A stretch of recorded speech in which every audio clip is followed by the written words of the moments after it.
Bonjour et bienvenue sur cette chaîne. On se retrouve pour une vidéo qui n'a presque rien à voir avec ce que je fais d'habitude ici. Donc si vous avez l'habitude de l'esfiler, et ben vous commencez peut-être à avoir l'habitude de me voir me diversifier. Donc je ne dirais pas que je pars dans tous les sens, hein, attention, mais on va parler de plantes aujourd'hui, puisque j'ai décidé de revégétaliser ma maison. J'avais un petit peu arrêté de faire l'acquisition de nouvelles plantes vertes, donc des plantes d'intérieur. Mais j'ai toujours plus ou moins aimé ça, et il y a des périodes dans la vie où on a plus l'énergie, plus le temps à consacrer à ce genre de passion. Et ben, ça m'est revenu complètement en regardant notamment des vidéos sur YouTube et dont la chaîne de Marion Botanical qui sûrement m'a le plus inspirée, clairement.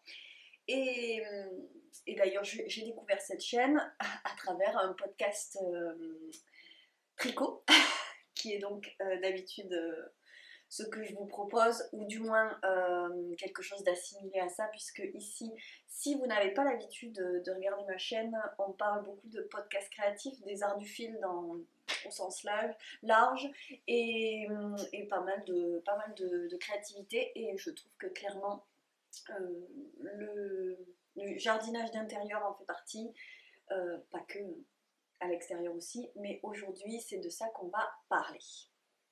Alors, au départ, pour cette vidéo, j'avais prévu de faire un haul et ce qu'on appelle un unboxing. Donc, je voulais ouvrir mon colis devant vous, puisque c'était la première fois que je commandais des plantes sur internet.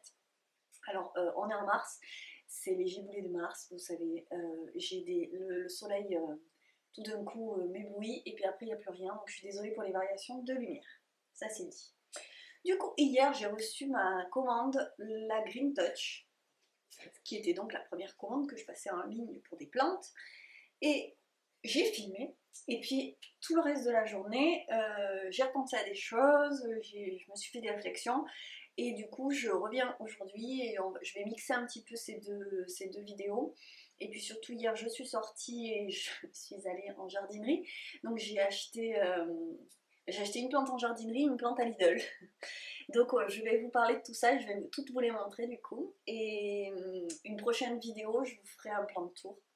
Et puis je reviendrai de façon régulière pour faire des vidéos dédiées aux plantes.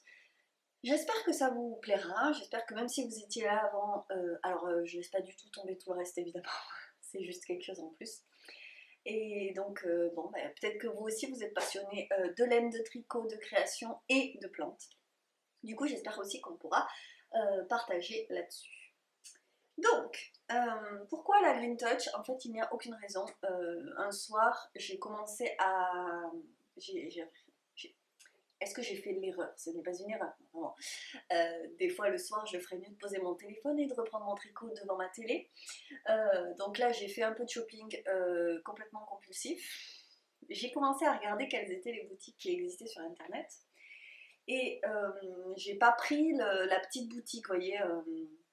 c'est quand même, je pense, j'ai l'impression que ça a quand même l'air d'être une assez grosse boutique, une assez grosse structure, pas énorme non plus, bon, soyons raisonnables, mais des choses non plus, et j'ai particulièrement eu deux coups de cœur, et je me suis lancée, et après coup, je me dis, voilà, la réflexion que je me fais, c'est que je vais pas acheter souvent de plantes sur internet, j'avais envie de tester, voir ce que ça donnait, mais je ne vais pas en faire quelque chose une habitude si vous voulez, parce que d'abord, un peu comme la laine d'ailleurs, j'aime bien voir et toucher et me rendre compte de ce que j'achète.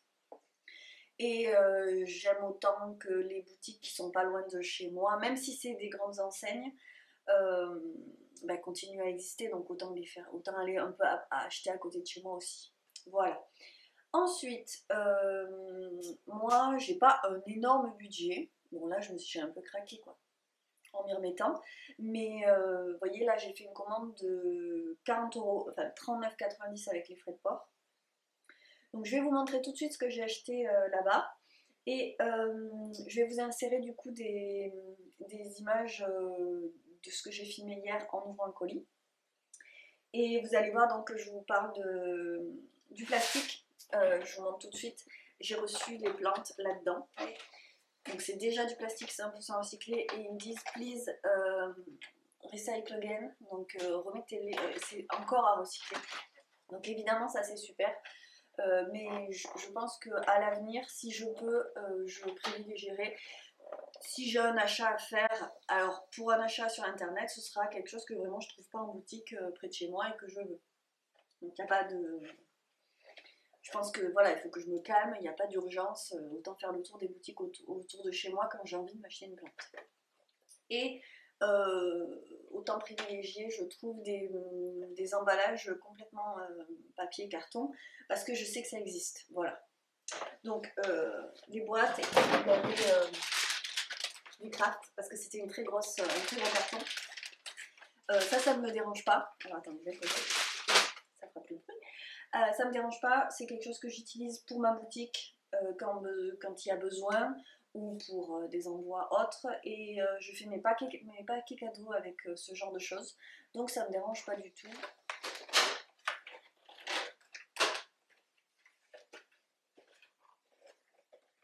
Oh, c'est tout humide, d'accord. Alors parce que j'ai quand même commandé fin de semaine dernière, jeudi dernier, et on est lundi. Donc elles sont parties, je crois, le vendredi. Oh que c'est beau. Et c'est donc emballé avec un espèce de papier, ouais, c'est du papier de soie mouillé.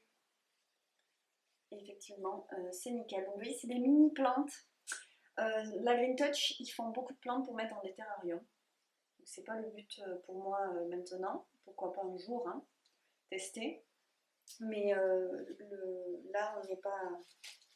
Je voulais des petites plantes parce que j'ai pas encore trop de place. Donc, alors, il y a une petite carte avec. Plante niveau intermédiaire, me disent-ils. Je vous filmerai de plus près la carte. Et donc, il y a des informations pour entretenir la plante.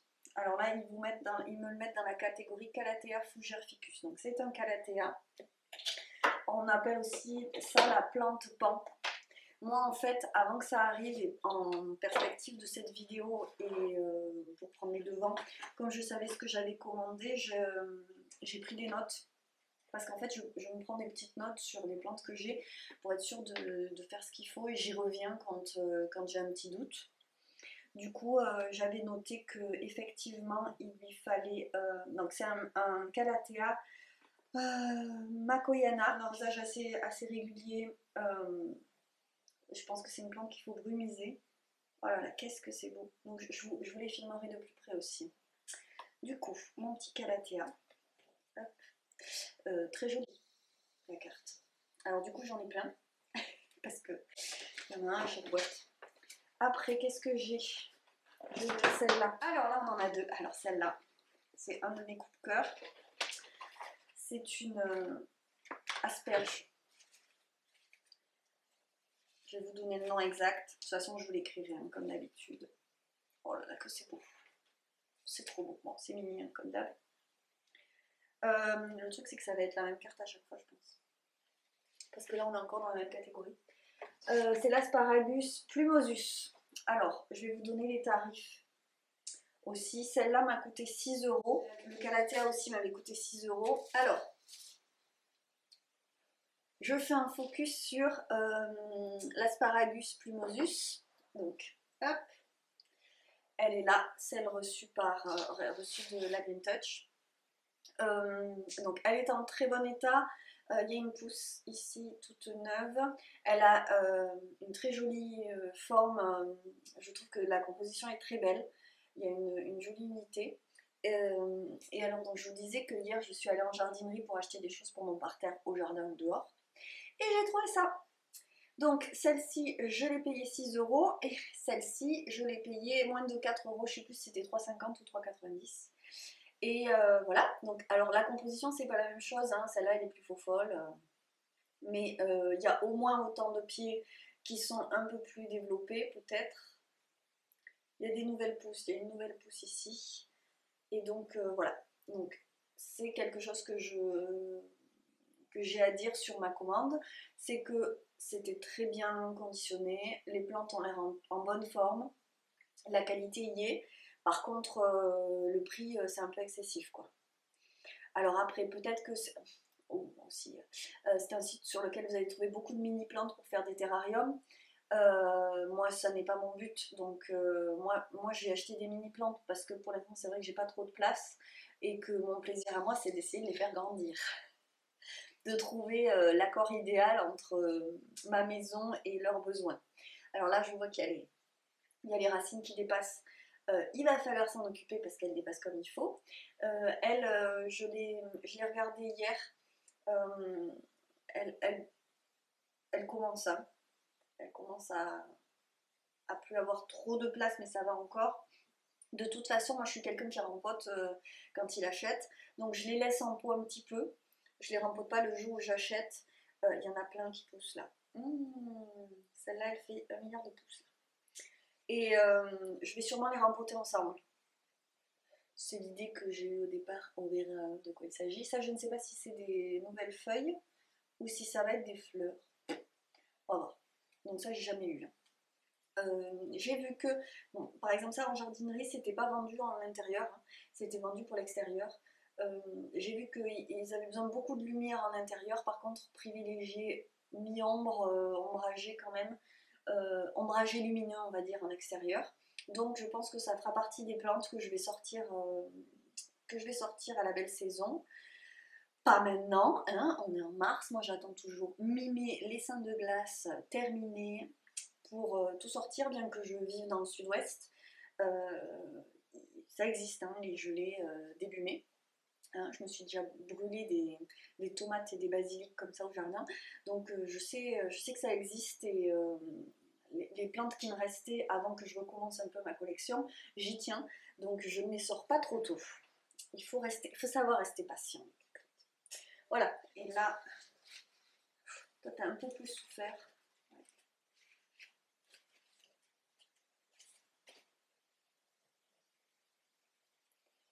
Il est touffu, mais du coup, il a peut-être un petit peu souffert d'être tout assez. Ficus pumila. Ficus pumila. Alors celui-là m'a coûté 6 € aussi. Alors, assez classique. Et je trouvais qu'il était élégant quand même. Normalement, c'est facile d'entretien. Donc, à voir. Il y a plein de petites pousses. C'est vraiment mini mini. Alors, du coup, là, le ficus. Mon petit ficus pumila. J'ai pas trop regardé de quoi il s'agissait encore, comment j'allais. C'est quelque chose qui est rampant, je sais, qui peut. Alors quand c'est gros, parce que là il est minuscule. Ce qui m'arrange, parce que je vous dis, moi, ça me dérange pas d'essayer de les faire pousser. Donc je vais essayer de lui trouver la bonne structure. Je sais qu'il peut retomber ou être le long des murs quand il est à l'extérieur, ce qui fait que bien positionné, tout est une question de position, d'exposition, comme de sortir ces plantes vertes en été. Bon là j'ai des plantes qui vont être vraiment intérieures, que je vais essayer de les garder à l'intérieur, mais moi j'ai l'avantage d'avoir un extérieur, donc quand c'est possible, par exemple j'ai une terrasse qui en plus est exposée au nord, donc ça peut être pas mal ça pour les plantes d'intérieur qui ont l'avantage à l'extérieur de pouvoir profiter de la lumière en été. Parce que mon intérieur, comme on est sud-nord, je ferme mes volets en été. Et donc la lumière, il y en a quand même clairement moins. Même si je garde une baie vitrée ouverte. Voilà. Du coup là, il y a quand même plein de petites pousses, il faut que je m'en occupe. Je l'avais mise là-dedans. Parce que ça, c'était une autre plante que j'ai laissé mourir. J'en ai laissé mourir pas mal. Moi, à la naissance d'Alma, je me suis concentrée sur une seule chose. Et puis maintenant, je prends bien garde de savoir quelle plante j'ai et de quoi elle a besoin. Du coup, je l'avais mise là-dedans parce que je trouve ça trop sympa, parce que comme elle va être retombante ou grimpante, on va voir qu'est-ce que je choisis. L'avantage du retombant, c'est que en tombant, elles prennent bien la lumière. Quand vous les faites grimper en intérieur, moi je trouve qu'elles se tassent et du coup la plante a moins de lumière de façon uniforme. Voilà, bon. C'est mon avis. Donc on verra, c'était joli là-dedans pour l'instant, mais bon, c'est pas destiné à y rester. Et après, alors là, on est toujours sur la même carte. Est-ce que ça va être ce que je pense? Non. Ah oui, oui, oui. Alors ça, j'en ai très envie. J'en avais très envie, j'en avais pas trouvé encore en jardinerie près de chez moi. Ceropegia Woody, la chaîne de cœur. Je veux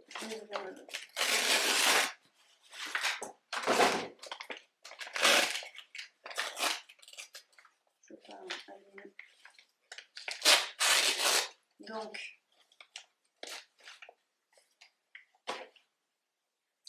une plante retombante, donc chaîne de cœur. Je ne vais pas trop, je vous montre comme ça. Celle-ci était un peu plus chère de mémoire. Voilà, 9 € celle-ci. Mais vous voyez, hop, donc c'est un classique. Je trouve ça tellement beau avec ce feuillage gris. Puis le petit côté cœur. Que tu es belle. Donc moi j'ai vu que c'était des... elle est dans la catégorie des plantes grasses. C'est pas le plus compliqué à entretenir pour moi. Elle, je vais la planter toute seule dans un pot à peine, peut-être à peine plus grand, mais peut-être même pas. Donc elle va vivoter tranquillement comme ça. Elle va bien. Du coup ma chaîne de cœur, bon bah j'ai pas grand chose à en dire. À part que j'essaierai peut-être de faire un peu de marcottage. J'ai vu qu'on pouvait remettre les pousses près de la terre pour les multiplier comme ça en fait. Et après, une fois que ça a marcoté, couper après. Je verrai. Je verrai. Non, ça j'adore. Typiquement, entre la couleur, le côté retombant, la forme des feuilles. Oh, j'adore. Hop. Et donc il en reste une. Alors là on est dans la catégorie des Amioculus Oya, Pilea, Peperomia, Sansevieria. Laquelle de tout ça? C'est un Oya un peu particulier. Je trouve ça tellement joli. Oya Kerry. C'est celle-ci m'a coûté 6,50 €. Mini Oya Kerry. Donc vous voyez c'est une feuille en forme de cœur. C'est extrêmement décoratif hein, c'est essentiellement ça. Et vous voyez, celle-ci, elle a 2 cœurs. Moi, je trouvais ça très joli. Donc, je verrai ensuite s'il y a moyen de la faire grandir. Je vous mettrai une image de Oya Kerry très développée. Mais je trouvais que c'était un bon départ, même si elle ne se développe pas, c'est quand même absolument ravissant. Bien planté avec un joli cache-pot. Franchement, je trouve ça trop. J'en prendrai très soin aussi. Mes petits cœurs. Mon petit Oya. Bon, c'est pareil, j'ai trop envie de le rempoter, mais là, clairement, je vais pas faire n'importe quoi parce que je vois bien que c'est pas un substrat que je vais avoir. Est-ce que c'est de la tourbe? Je n'y connais rien. Là, vraiment, j'y connais rien. Donc, je vais y aller doucement. Mais c'est tellement petit. Moi, j'ai toujours envie de leur mettre plus d'espace. Même si, bon, par exemple, les Peperomia, je sais qu'il faut les laisser un peu à l'étroit, mais bon, je lui trouve au moins un petit cache-pot. J'en ai un jaune, il va peut-être aller dedans. Voilà, et donc un autre truc. Alors c'est là que je me suis dit, bon, je vais refaire une vidéo, on va mixer les deux. J'ai trouvé cette fougère à Lidl. Alors elle avait souffert, il y avait plein de feuilles coupées. Mais quand je vous dis plein, il y avait tout ça de coupé. Donc je les ai mis dans l'eau, ça sert à rien, hein, parce que c'est pas comme ça qu'on les reproduit. On fait des semis grâce aux... C'est des spores qui sont dessous. Bon, c'est des trucs de professionnels, ça, moi je peux pas faire ça moi-même. Et par contre, on les multiplie en démultipliant les... Je vais dire les touffes, c'est pas les mottes. Voilà, on sépare un peu les mottes au printemps. C'est pas du tout ce que je vais faire cette année. Je vous ferai un petit close-up là parce que la façon dont les feuilles sortent, c'est beau. Alors j'ai une espèce de fascination pour les fougères. Si vous avez déjà commandé dans ma boutique, vous le savez peut-être. je fais des grandes cueillettes de fougères parce qu'il y en a plein autour de chez moi et je les fais sécher, je les mets dans mes colis. Bon, ben, j'adore, voilà. Et même pour faire des cyanotypes, c'est quelque chose de très graphique. Donc là, c'est pas les mêmes fougères du tout. Celle-là, c'est une Athyrium. Athyrium. Et elle peut aller aussi en extérieur. Donc, moi, j'ai pas prévu de la mettre en extérieur parce que les fougères, il y en a quand même qui n'aiment pas le gel. Il faut vraiment trouver le bon endroit pour une fougère. Ça aime pas ça aime être ombragé. Bref, de toute façon, la question ne se pose pas. Alors, je vous dis peut-être que je la mettrai quand même à l'extérieur à l'été, mais le but, c'est de la faire grandir à l'intérieur. Et normalement, comme ça aime quand même être ombragé et qu'il leur faut quand même de la lumière, je vais la laisser ici, ce qui est l'endroit le plus éloigné des fenêtres. Mais vous voyez, on a quand même de la lumière. Je l'avais placée comme il faut. On a deux fenêtres qui sont grandes en face et la baie vitrée qui est de ce côté. Donc je commence à remettre des plantes ici. Oui, parce que je n'ai plus de place là où je les mettais avant, bien sûr. Donc là, c'est les dernières que j'achète. Comme ça, je vais pouvoir me dire, je vais faire un plan de tour. Ça sera sympa à faire comme vidéo. Et puis j'ai fait plein de boutures. Donc... Non, il faut vraiment que je me calme. Et puis mi-mai, je pourrais installer celle qui reste dedans plus correctement parce que là, il y en a sur la table à manger, il y en a partout. Donc celle-là, c'est les dernières que j'achète. Celle-ci à Lidl m'a coûté 3,90 €. Donc ça confirme mon idée qu'il faut que je me calme. Acheter sur internet, c'est bien joli, mais il n'y a pas que du bon. Donc même si je suis très contente, vous voyez, des Calathea, faut que j'aille voir à Gamme Vert parce que c'est là qu'il y aura les plus jolies plantes vertes près de chez moi. Mais bon, j'en voulais une petite, là elle est vraiment très très petite. Là la jardinerie c'était Jardin Leclerc, les jardineries de Leclerc. C'est pas mon préféré, mais j'avais besoin de vivaces pour mon parterre au jardin. Donc si vous voulez voir mon jardin, ça c'est plus dans les vlogs que je le montre. Si vraiment, dites-moi hein, si ça vous intéresse d'avoir des vidéos dédiées à mes projets de jardinage en extérieur. Pourquoi pas, moi j'adore ça, moi faire mes vidéos, mais bon, je veux pas trop en faire non plus. Donc je vous montre pas ici, c'est que des petites vivaces, j'ai acheté des petites choses et des arceaux, des choses pour installer ce qui est déjà. Voilà. Donc, je n'ai plus qu'à mixer ces deux vidéos. Je vous ai montré les derniers achats, c'est les derniers. Après, je n'exclus pas de... Et là, je me dis que l'exagère. Par exemple, en allant chez quelqu'un, prendre une petite bouture et des choses comme ça. C'est ce que je préfère en fait. Hier, je me suis dit ça en fin de journée. Là, je trouve que j'ai fait une bonne affaire. Je vais la faire grandir. J'ai déjà des plantes, par exemple, que j'ai achetées à Lidl. Je veux dire, il n'y a pas de mal à acheter ces plantes à Lidl. Surtout que souvent, il faut bien avouer que moi, toutes celles que j'ai achetées là-bas, je ne les ai jamais tuées. Hein, donc, alors que des fois, vous achetez en jardinerie des choses qui... En fait, on ne sait pas où elles étaient avant, on ne sait pas comment elles vivaient. Donc, on ne sait pas comment elles vont se plaire chez nous. Et donc je dois bien garder en tête que mon budget n'est pas extensible et j'aime aussi ce côté bonne affaire dans le sens où c'est pas grave s'il y a plus d'entretien et si les variétés sont peut-être moins riches parce que par exemple ça peut faire pauvre une fougère mais moi je trouve ça magnifique clairement. Donc voilà, je vais calmer le jeu et acheter des choses plus rares en boutique ou du moins près de chez moi que je ne trouve pas. Je reste là-dessus. Je l'aurais dit, au moins ça sera enregistré ici. Tu vas te calmer maintenant. Donc je vous laisse, j'espère que ça vous aura plu d'entendre parler un petit peu de verdure. Et donc on se retrouve pour de nouvelles aventures, dans d'autres vidéos avec tous les sujets que j'ai envie d'aborder. N'hésitez absolument pas hein, à me laisser des commentaires, à me dire ce que vous en pensez, à me donner vos conseils d'entretien, ça ce serait génial, mon Dieu je ne l'ai pas dit.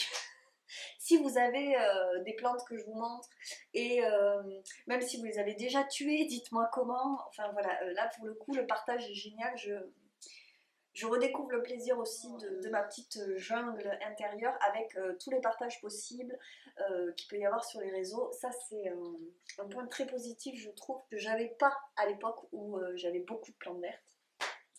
Et sur ce, je vous laisse, faut que j'arrête de tourner ma tête dans tous les sens pour les regarder. On se retrouve donc pour de nouvelles vidéos. À très vite. N'hésitez pas à vous abonner si ça n'est pas déjà fait, à aller voir mon univers créatif si vous arrivez ici grâce aux plantes. Et on se retrouve aussi sur Instagram bien sûr. Je vous laisse. Portez-vous bien. À très vite.